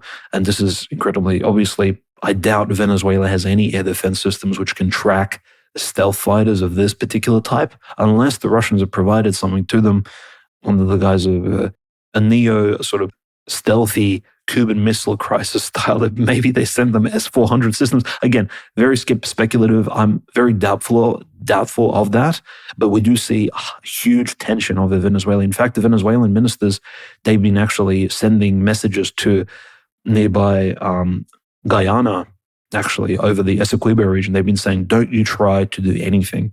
In fact, they actually were mentioning to their neighboring country. Obviously, Guyana's had this issue over the Essequibo region, which we discussed in 2024. There's been a lot of tension over territorial disputes between Venezuela's neighbor. And now that there's a potential of Americans maybe even tomahawk striking key Venezuelan military targets, people are speculating as to what this buildup of force could amount to. F-35s bombing key targets. I mean, if Israel can do it, why can't the American Air Force? Tomahawks being sent from the US Navy, because American, if anything, it has a lot of Tomahawks, and these Tomahawk missiles. Just recall Bill Clinton, he bombed, I believe, Afghanistan up to 60 times in one volley after, after tensions and after certain terror acts and the Taliban began really showing their strength. So if Bill Clinton can send 60 Tomahawk missiles into Afghanistan without declaring war, who knows what Trump can do, really, especially with the mandate that he had, especially with the mandate that he has, and given sort of recent events, Venezuela, it's either, one, I'm seeing it as a big distraction, or clearly this is a backyard run for world oil supply control. In case the world breaks down into some sort of hot conflict in the Middle East, oil supplies are completely disrupted, the US wants to guarantee that there's at least a steady flow of petroleum coming out from South America. And, all of this is to say that, the Maduro regime, with all of its flaws and faults, really what comes after it, we know. We know what happened in Libya, in Syria. Nobody is looking forward to American regime change. If anything, you're going to have literally an organization like the Taliban coming to power in Afghanistan. Like that is what the American failure in Afghanistan led to. And essentially, and the Taliban, we know, for all of the so-called Islamic piety, they collaborate very closely with Pakistani intelligence, and Pakistani intelligence literally were collaborating with Al-Qaeda, with Osama bin Laden, aforementioned Islamic Sunni Muslim terrorists on their territory since the early 2000s. So very sort of shady people, bad people come to power when America interferes directly in their local politics. And unfortunately, the American deep state sort of in control of the White House, literally the swamp that Donald Trump came to power to oust Constantine, is now the Eye of Sauron is setting its eyes on Venezuela. And it's looking like this is one of those released tension points, right, from Eastern Europe. It's like, well, let's focus on cartels de los solos. Let's focus on Maduro. Just wanted to get your quick thoughts on that. So I did cover this a little bit in our previous episode of the War Report. You can reference back to that if you want to know more about the first vessel that they blew up, the supposed drug smuggling ship. And Venezuela has been something that has been on Trump's radar since really his first term in office. In 2017, one of his primary foreign policy goals was a fierce denunciation of Venezuela, along with Nicaragua and Cuba, rolled back some of the thawing out of diplomatic relations that took place under the Obama administration with Cuba. And then in 2019, in the aftermath of the Venezuelan elections, declaring Juan Guaido as the president in exile, and that we're going to make sure he comes to power and secures democracy and so on and so forth in Venezuela. And now we arrive at the current situation where we have opened fire on the vessels. Allegedly, there's a second vessel that we blew up that was a drug smuggling ship, and who knows what the truth behind that really is. But I do think, number one, this is as you said, a sort of pressure release from the situations in both the Middle East and Eastern Europe, as well as the Asia Pacific, because we're really just running up against a brick wall on all of those fronts. And that there is designs on Venezuelan energy, especially as American shale has diminishing returns, as it looks like the real energy boom we experienced in the mid-2010s is coming to an end, if it has not already come to an end. So some people speculate that this is the real goal of the operation. I'm open to the idea, but I'm also skeptical because the amount of instability that would be created in Venezuela is not conducive to a secure energy flow unless we plan on having military and contractor forces down there to seize these fields and operate them ourselves, rather than just, say, for example, making a backdoor deal with the Venezuelans. Or, I don't know, perhaps we plan on delegating this out to the Colombians or the Brazilians. And speaking of the Brazilians, I know that Lula is in power right now. Bolsonaro has been jailed. So democratic opposition, I suppose, if you want to call it that, has been suppressed in Brazil. Some people might suspect, and I think it's reasonable, that Venezuela is meant to become an outpost for observation of Brazil. And I think out of all the possibilities, that's the most likely, especially as we are entering into this new stage of global competition with the West versus the BRICS nations, if you will, and that we do want that sort of dagger in the side of one of the principal players in this. No, absolutely. And just a quick sort of aside, there has been a series of protests, which thankfully they've calmed down. And I think one of the reasons for that, in fact, and this is going on in Nepal at the moment, the Gen Z electoral protests, of course, mostly young people. In fact, there's been a lot of speculation as to, is this the left wing in charge of the protests, mostly right wing? Well, as with all sort of youth groups, movements, big concerns over NGO involvement in Nepal, who was in fact in charge of the protests. Nepal in general, and most countries with huge mountainous terrains. And yeah, we've kind of skipped all the way to Eurasia here, but very important, the analogy here is that whenever there's thick jungle like Myanmar, Venezuela, Vietnam, it's very hard to keep down oppositionary groups because, well, the groups can go into guerrilla warfare mode into the jungles, right? Or if there's a mountainous terrain, and Nepal, clearly similar to Afghanistan, very mountainous, and the regime in charge of Nepal, up to a certain point, needed to always tolerate oppositionary voices. And just recently, these young people have begun protesting very heavily. This, of course, commenced, I believe, on the 8th of September and continued on until around the 13th, 14th of September when it really died down. But we saw literally the burning of the Nepalese parliament. We saw ministers being carried out, thrown into the river, very symbolically sort of, thrown into the water stream. I don't believe there were any casualties per se in terms of like official politicians, but there were protesters as well as police officers killed. So at least 3 police officers, over 60 protesters. Who knows what the official numbers are? So these were real, proper riots. Intense. I mean, some people were thinking there would be a revolution in Nepal, but what's interesting is actually the king of Nepal, Gyanendra Shah, was the one who called for peace, and most of the young folks actually listened. It's a very interesting constitutional monarchical system they have set up there in Nepal, where, yes, the people, because they're very religious, of course, they're very much Hindu, and they have all kinds of local cults and beliefs. These people, including the young people, and by the way, the caste system is very heavily, continually still integrated in Nepal. So I suppose for Western eyes and ears, it's a very different country, almost like a different planet, you can almost say, as to how they understand social stratification, etc. But keep in mind, when the king says something, the king's word matters a lot more than, say, the casual word of a temporary politician. So notice the people, the young folks, the Gen Z, and this is even, they're calling it the Nepalese Gen Z protests. The young people weren't upset with the king. They were upset with these random bureaucrats and ministers. And we see the same sort of attitude towards protesters, oppositionary groups in, for example, Russia. They criticize the people around Putin, but not Putin himself.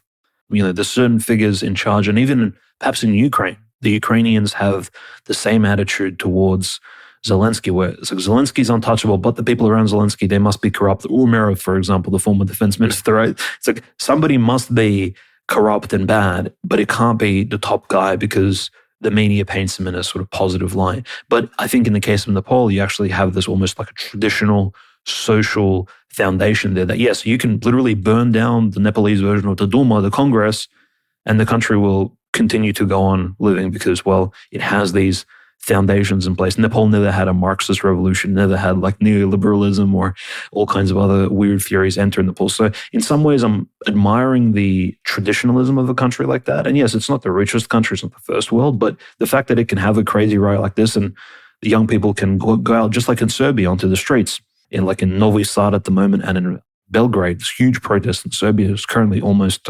nobody's really covering it. And again, it's these young folks who are very upset at corruption, which is, you can't necessarily say that corruption doesn't exist.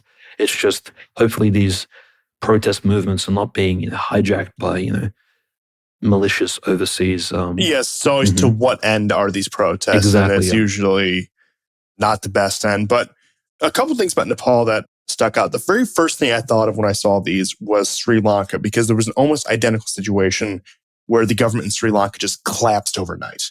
Now, Sri Lanka does not have the same kind of monarchy system that Nepal has that managed to restore order, but it was just overnight. The people flooded into the palaces and the government buildings, and the leadership of the country departed, and you haven't really heard anything about it since.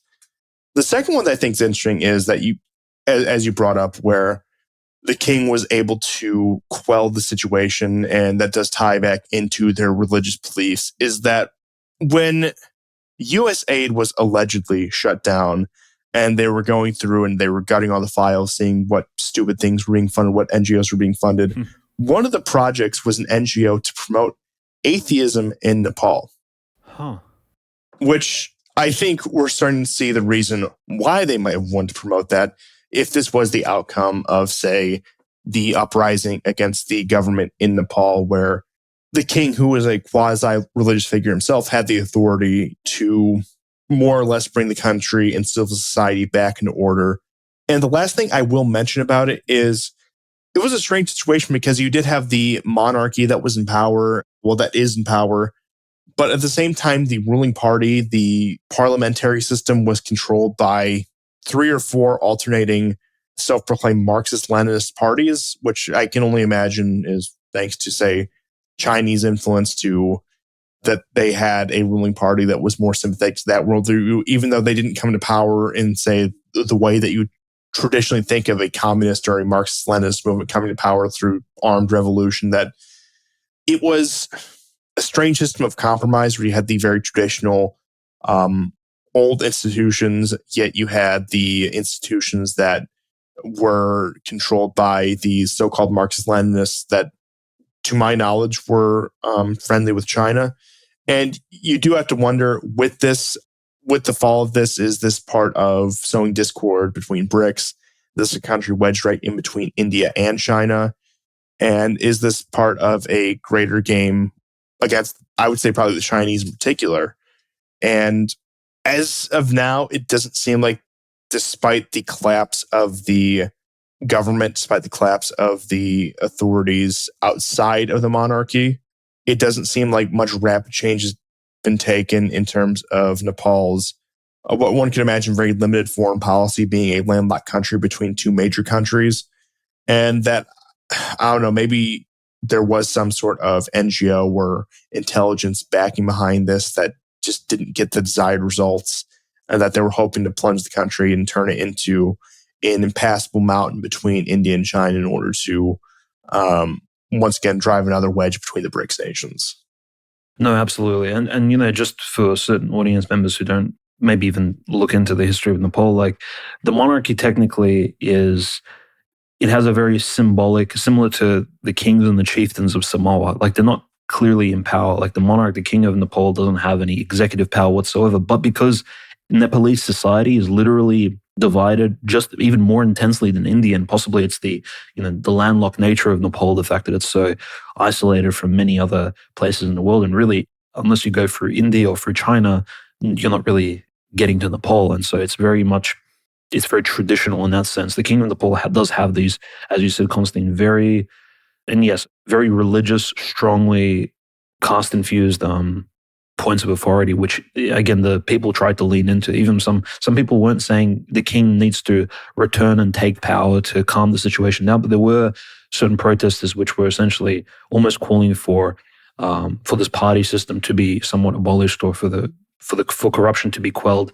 And unfortunately, because Nepal is so traditional, and yet it's so dependent on its 2 neighborly states, of course, India and China, there won't be, I think, a return to some sort of autocratic dictatorship where the king returns and there's some sort of epic crowning ceremony, unless one of those greater 2 countries influences the situation to change in that particular regard. So Nepalese people, very proud of their own culture, their heritage, and yet, unfortunately, still, the young people are influenced because of the internet, because of the power of these NGOs, as you mentioned.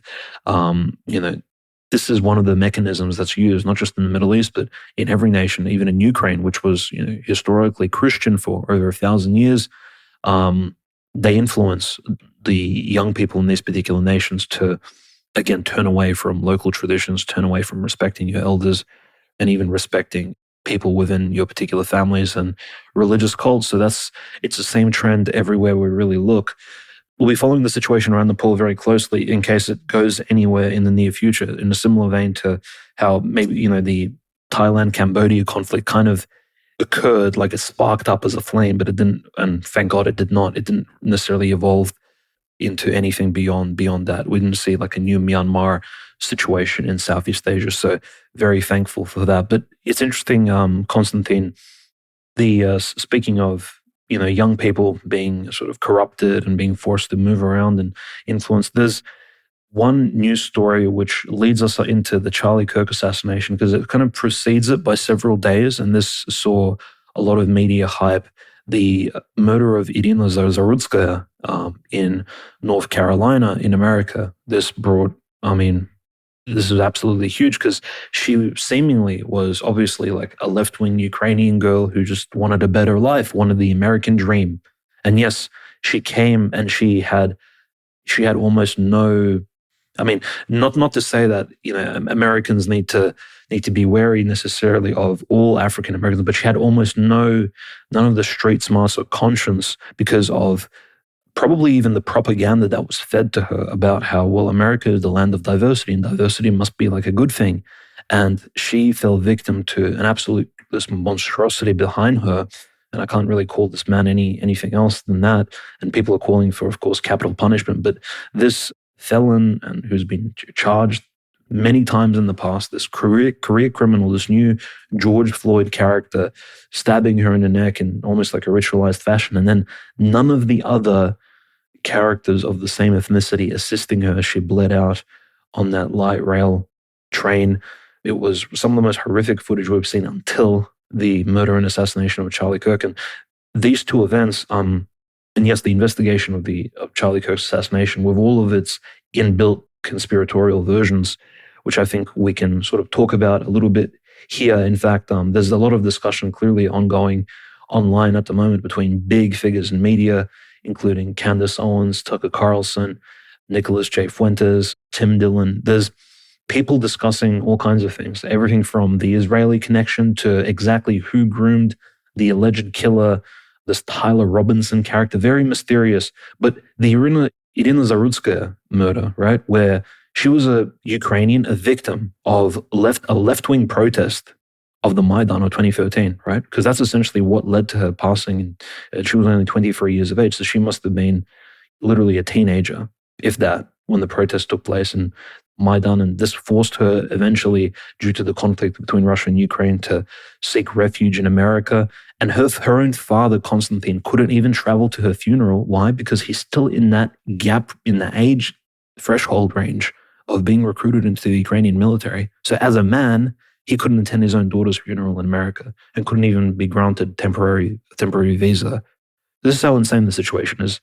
So maybe you can comment on, starting with Irina Zarutskaya. Clearly, this has been somewhat memory hold recently because of people just being sort of pushed from one news story to another.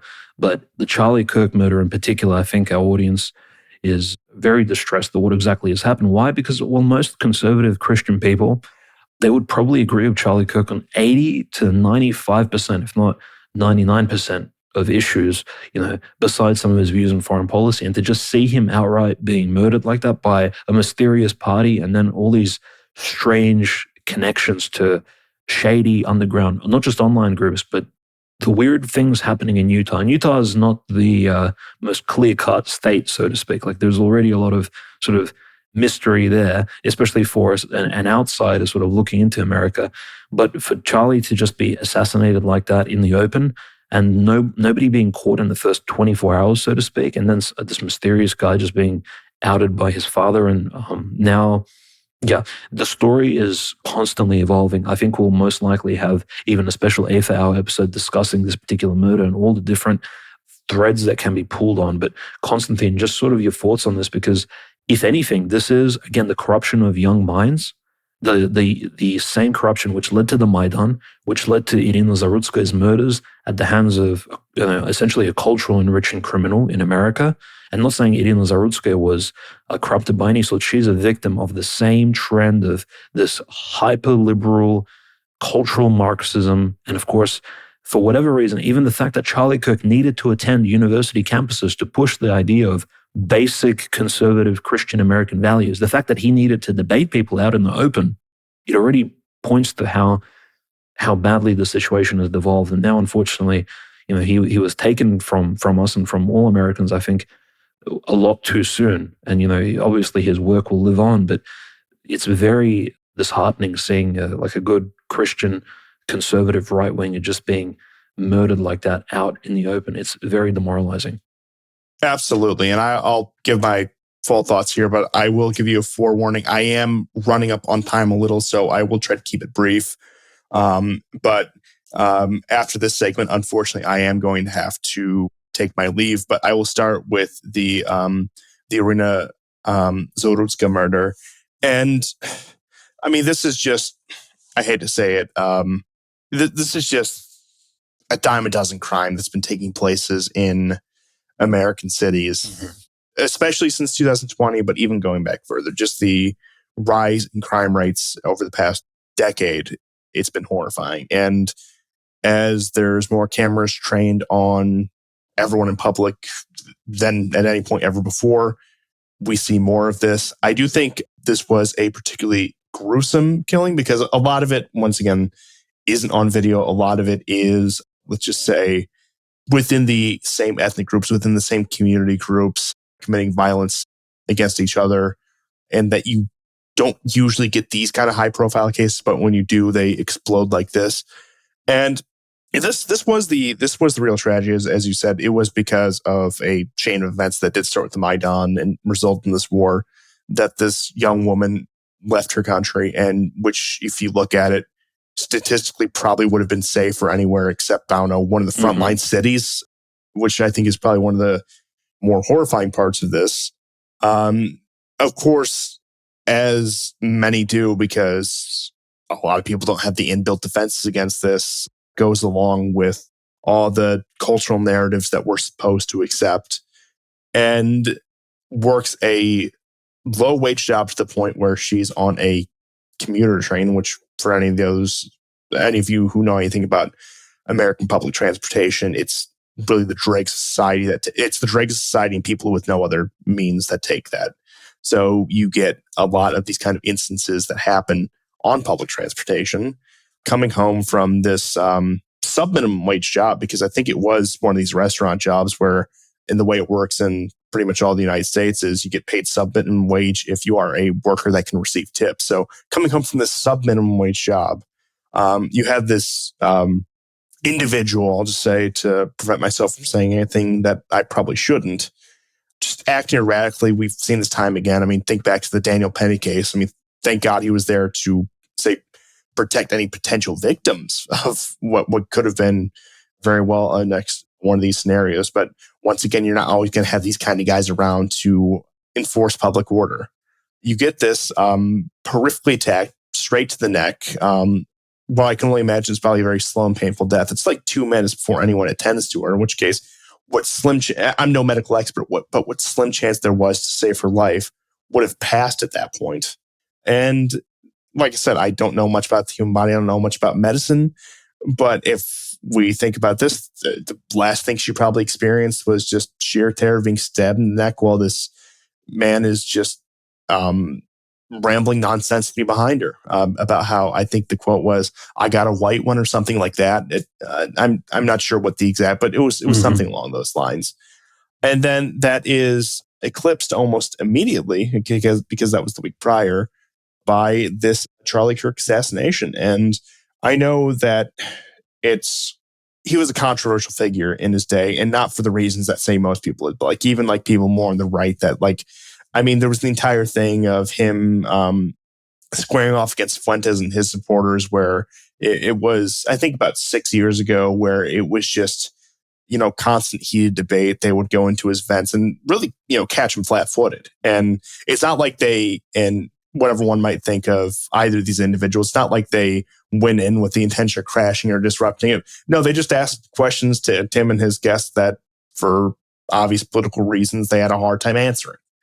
And since then, I always vaguely followed him as somebody who came from, let's just say, the more standard conservative circles, who made my way around to where I am today. He was always on my radar. Most of the time I saw him, I just kind of rolled my eyes. It's like, this is just, just kind of typical talking points, nothing too offensive or anything like that, nothing that would make me hate the guy.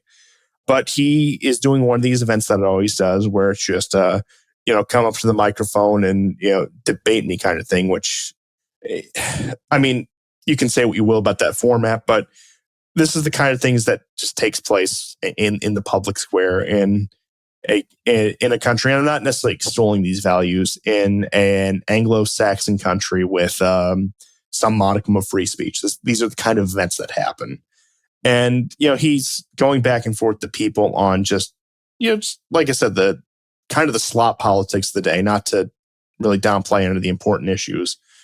And just suddenly he is shot in the neck. And I've seen a lot of very unpleasant videos these past several years coming out of literal war zones, but the angle at which this video was shown, the way it was replayed, that one, it was more disturbing than others I've seen in recent memory. No, absolutely. And I just wanted to mention the fact that social media sources didn't censor anything. They just you open up, say, Instagram or TikTok or Twitter, and it's just there in your face. I was almost, frankly, whoever the killer was, be it Tyler Robinson or his accomplices or whomever, right? It's very clear that they wanted to make it as public as possible so that the most people, similar to what happened with Donald J. Trump in August of 2024, they wanted that bullet to hit him, and so his head would explode in public view to demoralize us this badly. Oh, absolutely.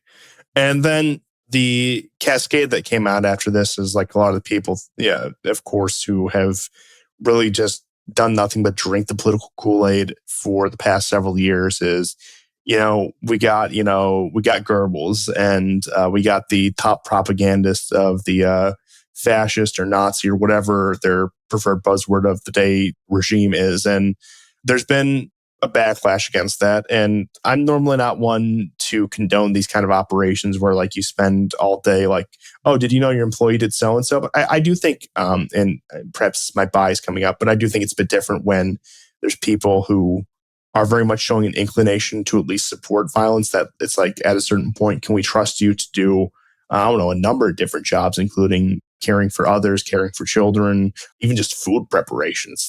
You see some guy in a Trump hat, are you going to, spike his food with something? This has become real questions when you see people at the level of derangement where they think this is some great cultural and political victory. But I do think when it comes to the assassination, when it comes to, who might want to shut this guy up by whatever means, that does become a more interesting question, because you get into some of this now and they try to say oh, this was some, far right guy who didn't like Kirk for being moderately conservative, even though we said Kirk was far right. And we also celebrated it, but we're going to condemn this guy because he's far right. These ideological knots that these people twist themselves into. Mm-hmm. But prior, in the weeks and months leading up to his death, he was going down a very interesting trajectory that I don't think any of us would have quite have realized had this event not happened, because it did make people look retrospectively at his life as what happens when you're publicly assassinated, just to, not to beat around the bush or anything. And that while he was towing Republican Party establishment talking points, especially on foreign policy in the Middle East, there were some hints of, say, kind of the Tucker Carlson direction. What one might think of Tucker Carlson, I think it's fair to ask questions like, okay, look at his family background, what's his real agenda? Those are fair questions. But I do think analyzing Tucker Carlson's shift away, somebody like, say, Marjorie Taylor Greene, who's in Congress, who has recently very much soured on the Israel issue, among other issues. And I do think you could make a case looking back at some of Kirk's later work and later appearances in the media that he was trending that direction, to the point where Bill Ackman stages this vacation intervention where he calls him out to, I think it was the Hamptons, one of these really high-end vacation destinations within the United States. And, they sit him down at the struggle session, blah, blah, blah. And Kirk even talked about that in some of his later media appearances, that it was kind of insulting that these people would come out here and they would threaten funding and really just play the kind of political circus games that they do, and that he was being fed up. Now, I'm not saying that any of these people or Netanyahu or whatever organized his assassination, because I know some more fringe ideas would suggest that. I don't think it was quite that drastic. Frankly, if that's the case, why is Tucker Carlson still alive? Unless you would expect me to believe that he has Secret Service level of security detail, or that he really is hiding out in somewhere like in rural Montana where nobody can find him, which that could be the possibility. I'm not discounting on any of that. But it does show an interesting shift in, like I said, not only him towards before his blatant assassination, but just in terms of the American right in general. And now you have the blood spill of what was probably one of the most conciliatory voices of the right wing, probably in the Anglosphere. I'm going to go beyond America, probably in the English-speaking world, probably one of the most conciliatory voices on the right. And he can't even do his politics of the day debate format without taking a bullet to the neck. I mean, what does that say about the political function of not only the United States, but really any Anglosphere? And if you really want to stretch it, any Western country? What hope there is really, and this might be a little too, I guess, black-pilled, some might say, but what hope is there of civil society continuing if that is what we fall into? And that's not even to get into some of the very bizarre background of this Tyler Robinson figure with the kind of online communities he ran in, the kind of ideas that he promoted, the alleged messages that they have from him, or this fall guy who faked out being the shooter so Robinson could get away, that old guy that they arrested at first, who apparently, according to recent news stories, had illicit material on his phone. So that's George Zinn, who, apparently he was present. So he had a former charge which was dropped. He was sending strange emails during the Boston bombing, claiming that he was the bomber. And two, obviously he was allegedly one of the witnesses of the 9/11 attacks. So this guy was present at several key events, tragic events in American history, including the assassination of Charlie Kirk. And he distracted law enforcement on the ground by saying, I mean, this old Jewish man was saying, shoot me, shoot me. I'm sorry. So I don't know if this is a synonym. If you get the reference, then I have no idea. It's the strangest thing. And in fact, this is what allowed either Robinson or whomever else was present at the time. I mean, there's still questions about what exactly happened. The rifle that was allegedly used, that was found in the woods nearby, had certain modifications done to it. Lots of questions about who exactly did the shooting. And yeah, Constantine, this is one of those events in American history. I think this is really, we were thinking about doing the JFK analogy to August 2024, but for, I think, American conservatives, this is the Malcolm X MLK event. I think that will be, and we can see it literally defining American recent history, the attention on this particular case, because it's so gruesome, so evil, and it's because somebody who, I mean, not only didn't deserve death, but somebody who was bringing goodness, generally speaking. Like, as we said, 85% of everything he said, any rational, normal person could agree with. And this guy was and to have him be killed like this, and then, of course, unfortunately, on social media, all these left-wingers and even, I want to say, radical Sunni Muslims saying that Charlie Kirk is burning in hell because of what he said about Muhammad and Aisha and all this other ridiculous things. It's showing us that, well, what would they say and what would they promote if a person more right-wing or more Christian in a conservative perspective, what would they say about those folks? Like, even, say, myself, for example, just doing this podcast, we speak about, fairly extreme and blunt things, sometimes quite fundamentally. So do we deserve a similar fate? I mean, we have to sort of consider these things. These are the views of these millions, hundreds of thousands of left-wing people online. And this is also all in the wake of, you need to dox yourself to be online. You need to upload your ID if you want to look at anything that isn't children's content.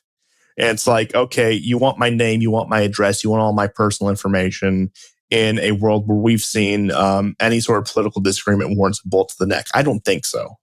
No, absolutely. No, thank you for all of that insight, Constantine.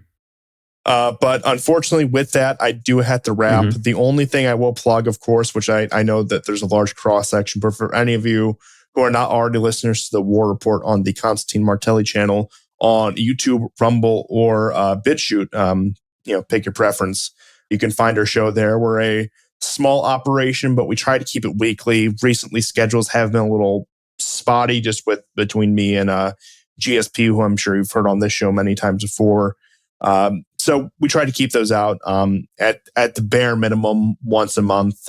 If not, one of us will do something individually, or we'll have some sort of update regarding the show. So we're hoping to have another one out. I don't want to speak too soon. by the end of this week, beginning of next week. But we'll just play it by ear. Just follow the channel on any of the platforms, and we'll keep you up to date with that. And thank you for inviting me to be your fill-in guy. I know that, like I said, even scheduling with this was a little chaotic. There's a possibility of GSP joining us. Unfortunately, he could not make it. But of course, he does send his regards to all of you fine people. And I do think that in this past couple hours here, we had a very productive discussion. But unfortunately, like I said, I'm running out on time here. Thank you very much for joining me, Constantine. And our dear listeners, if you want to follow Constantine's work, and in fact, some of the coverage of Eastern European politics, geopolitics, the link will be in the description to his YouTube channel and social medias as well. So definitely check those out. I mean, this is one of my sources for sort of on-the-ground geopolitical military analysis. So thank you very much, Constantine, for joining us. I will say, don't get too excited because I don't have a Substack, I don't write or anything. It's pretty much just the War Report is the only thing you're going to find for me, which, like I said, pick your preference of the 3 platforms. I'll send you the link for the YouTube, the Rumble, and the BitChute for that, so you can put those down below. But thank you again. No, all good. And just in relation to church news, there have been some really unfortunate updates just in relation to, some of the priests that were detained in September. We've received news that a Father Mikola Chlan has been confirmed to have been killed. Yes, this is a first casualty of one of the first casualties in September, the September time, 2025, because yes, in the past there have been military priests who have been killed from Ukraine. And by the way, they have been, of course, forcefully drafted. Ukraine doesn't actually have official clergymen serving in the army, unlike the Russian army, where there's essentially a spiritual caregiving role that the priests are playing. No, the Ukrainian priest, when we say the UOC's priest has been killed, or clergyman or deacon, or God forbid in the future if we ever see a headline such as Ukrainian bishop, which, Bishop Seraphim, I believe, is still somewhere detained, essentially kidnapped, and most likely you have to keep in mind that all of these clergymen are being forced to carry weapons. They're forced to shoot at Russians, and they're forced to participate in this conflict, which, we just have to keep it in mind. This is a brotherly war, a civil war, and priests in the Orthodox Christian Church cannot spill blood. They cannot take human lives, which, again, we know the Zelensky regime does not appreciate, does not respect as tenets of the Orthodox Christian faith. And for further news on Ukraine, of course, there's been a very strange interview. Actually, it was a Ukrainian journalist interviewing the president of Poland, who we mentioned earlier, who seems to play good cop, bad cop with Donald Tusk, the prime minister of Poland. So the new president of Poland, Karol Nawrocki, he mentioned something very interesting to the Ukrainian journalist. He said that, well, our plan, what is the Polish view for Ukraine? We believe Ukraine should become Latinized, should become Westernized and Europeanized. And he was speaking, of course, about the faith and the culture of Ukraine. Again, recall what we discussed about Unionism, the roots of this independent Ukraine movement, essentially that which led to this incalculable bloodshed in recent years. Yes, so the president of Poland, he knows exactly what he's saying. I wonder what the Ukrainian Orthodox Church thinks about this Latinization that is currently, being discussed in the highest political offices of Poland, this future project for Ukraine. And this is why Russia needs to make as much progress as possible on the front lines in order to prevent some of this territory in Western Ukraine from falling into Hungarian, Polish, Slovakian, Moldovan, Romanian hands, simply because these are EU, NATO states which are going to transform the landscape and even over time, the people that are living in Ukraine, and unfortunately turn them away from Orthodox Christianity. And this is somewhat inevitable. And yes, in the Romanian case, we understand there are jurisdictional issues. There are certain claims the Romanian Orthodox Church has for the local autonomous Orthodox Church of Moldova, as well as certain Ukrainian territories. But setting all of that aside, unfortunately, NATO controlling any parts of Ukraine in the near future will, I think, be a cultural as well as a historic disaster, and will maybe even lead to further conflicts in the region, which historically we have huge precedents for. And we have further news in the Chernivtskaya Oblast, which we've spoken about before. In fact, there's been already conflicts in this particular oblast. There's been kidnappings of Orthodox Christian lay people, and Archpriest Nicholas Grigor has been is taken by the TTSK, the Ukrainian recruitment office, forcefully again recruited. Hopefully he will be released. Again, as soon as the Ukrainian priests are taken from their local communities, be it archpriests, archimandrites, deacons, regular priests or monks, the local lay people are the ones who actually put in the hard work. So the people attending their parishes, local monasteries, they work extremely hard to appeal to the local courts, to write letters to the military administration in Ukraine. So it's actually, we have to keep not just the priests who are actually incarcerated, but the folks on the ground, the tireless lay persons who are writing letters, who are attending, who are protesting on the ground, knocking doors to the local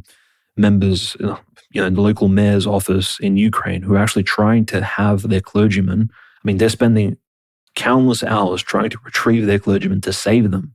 And again, their efforts are going mostly unnoticed because we are paying attention first and foremost to the actual frontline victims, who are the clergymen themselves who are being stolen, taken from their families and their parish communities. But keep the parishioners also in your prayers. And just in general, besides all the weird ecumenist actions currently taking place, and it's very unfortunate to see that there were Orthodox Christian jurisdictions, including, I believe, the Russian Orthodox Church was participating in some sort of papal commemoration of the martyrs of the 21st century taking place at the Vatican this week. So this is quite unfortunate that Orthodox Christians are participating in jointly services alongside. I mean, this is not an official liturgical service, but in any case, even being seen in the church sort of praying with Latins is extremely concerning, I think, to any Orthodox Christian. We all recall what took place in Constantinople before it fell in 1453 AD. So these are all lessons which we have to remember hundreds of years later. These are very concerning sort of news.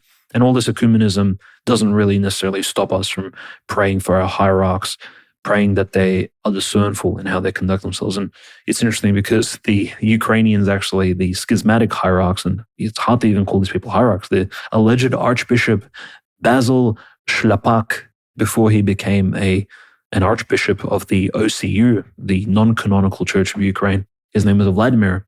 Now, as the Archbishop of Zhytomyr, he's seen literally on film, this is published by orthochristian.com, he's seen breaking into the protection of the Theotokos Church, which didn't belong to him. This is a church canonically in the village of Patievka in the Zhytomyrskaya Oblast. And this is an oblast which is heavily populated by Jews, at least it was during the Pale of Settlement, literally one of the main capital cities and oblasts of the Jewish population of the Pale of Settlement in the Russian Empire.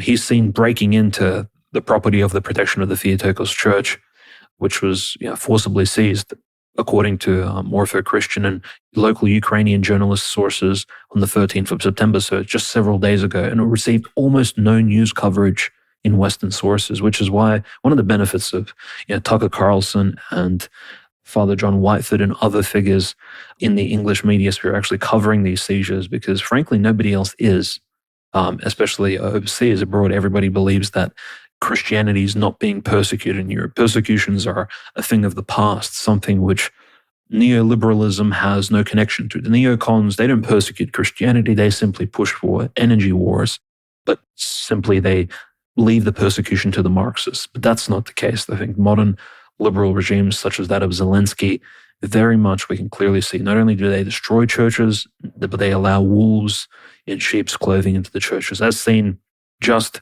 at the end of last week when Sergei Dyumenko, the so-called Epiphany, the Metropolitan of Kiev, the false Metropolitan, he appeared in Cherkasy in the seized, and this is one of the most violent seizures that we've seen in this year in Ukraine when the Archmichael Cathedral was taken in Cherkasy. He appeared inside of that cathedral on the ambon, and he gave a sermon, and he spoke about how Ukraine needs to keep fighting for victory and that God has blessed us, and all this other ludicrous nonsense, which he himself understands is hypocritical. I would probably not be attending any of these church services belonging to the OCU. This is completely egregious that he doesn't even acknowledge the fact that his own, say, neighbors in the USC are being persecuted actively. In fact, I would even say he's a co-conspirator alongside, of course, Zelensky himself and his entire regime. So very unfortunate. Epiphany Dyumenko Sergei continues to surprise us with his nonchalant attitudes. And unfortunately, Patriarch Bartholomew, even during his recent visit to Washington, D.C., he just remains somewhat ignorant of what's taking place in Ukraine, right under his nose in his own sort of jurisdiction, sort of an autonomous church, which he granted the Thomas to, the Thomas of Autocephaly. So very sort of concerning news. We need to keep all the Christians and innocent people of the Middle East as well as Eastern Europe in our prayers. And thank you very much, everybody, for listening. Me and Constantine had a very fruitful discussion. There's been a lot of big events. And I would just say, let's, especially during these next 40 days after the 10th of September, let's privately, of course, in our prayers, keep Charlie Kirk there. Think about him because he's given so much to the American people. He really did push back against anti-gun laws, anti-abortion. He was for the protection of human life in America and abroad. He was for conserving Christian American conservative values. And this means quite a bit. He wasn't necessarily promoting evangelicalism, for example, or any sort of Protestant denominations. If anything, he was inquiring into Roman Catholicism and even speaking to Orthodox Christian priests. In fact, Father Josiah Trenham will be appearing with Tucker Carlson sometime this week. And I'm sure at the time of the recording of this particular episode, you may have already listened to that particular appearance, most likely after this episode has dropped.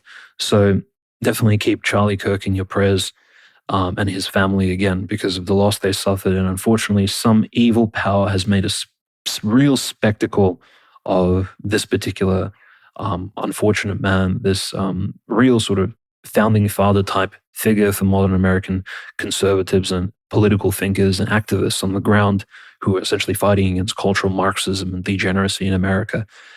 We don't necessarily know at this point in time who was really behind this, but in any case, we know that it was this degenerate cultural movement, which has led not just to the collapse of the Russian Empire back in the day 100 years ago, and of course, the ritual murder of Tsar Nicholas II, but which is now leading so many European countries and just Western former Christian majority countries down into the abyss of liberal and modernistic depravity. So Charlie was fighting against that first and foremost, and we just need to remember that. We have here on World War Now some amazing A4 episodes coming up. Stay tuned. Our recent episode with Anthony dropped recently. Check it out because we discussed Peter Thiel, JD Vance, the tech bros, Elon Musk, exactly who's controlling this new push for AI normalization in America, David Sachs, etc. We even talk about the Russian internet and who them boys, particular people from certain tribes controlling all these various sectors of AI internet technology, essentially all around the world. We see similar patterns and we try to notice them and we bring them to you here on the World War Now Show podcast. Check out Conrad's media at GnomeRad on X. You can follow the World War Now podcast at World War Now _ on X. Our Telegram is linked below, World War Now Telly. Definitely check it out. Spotify, Apple Podcasts. This podcast is available. Most likely you're listening to it on Substack or YouTube, but there are alternative platforms if you have a particular preference in mind. So definitely thank you for listening. The best way to support us on the show is to subscribe to the Substack because you would get, I think, your money's worth, definitely.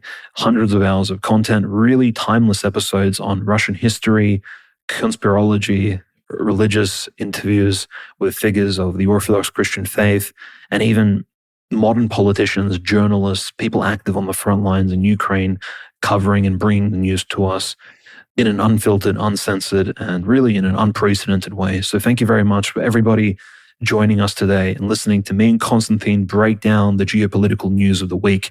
We really appreciate all of your support. To all of our Substack subscribers, all of our YouTube subscribers, thank you for keeping us relevant in the algorithm. Like the episode, retweet it, share it. It really helps a lot because at the moment it is really a battle against the AI algorithmic system. And unless you help us out, there's really no way we can get the episode out there to a broader audience and to actually put this news out in an effective and efficient way. So thank you for joining us. And if you guys would like to chat with myself or Conrad, like to message us, the best way to contact us would probably be on Discord. So join the World War Now Discord.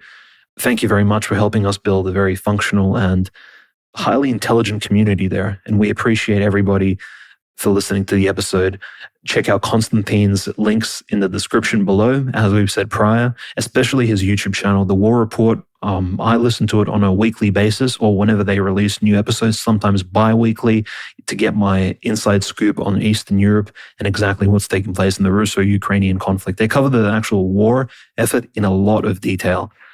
Sometimes you really need to pay attention. I take notes typically when I listen to their podcast, so check it out. And without further ado, thank you very much for listening to this episode, and God bless. Have a great week.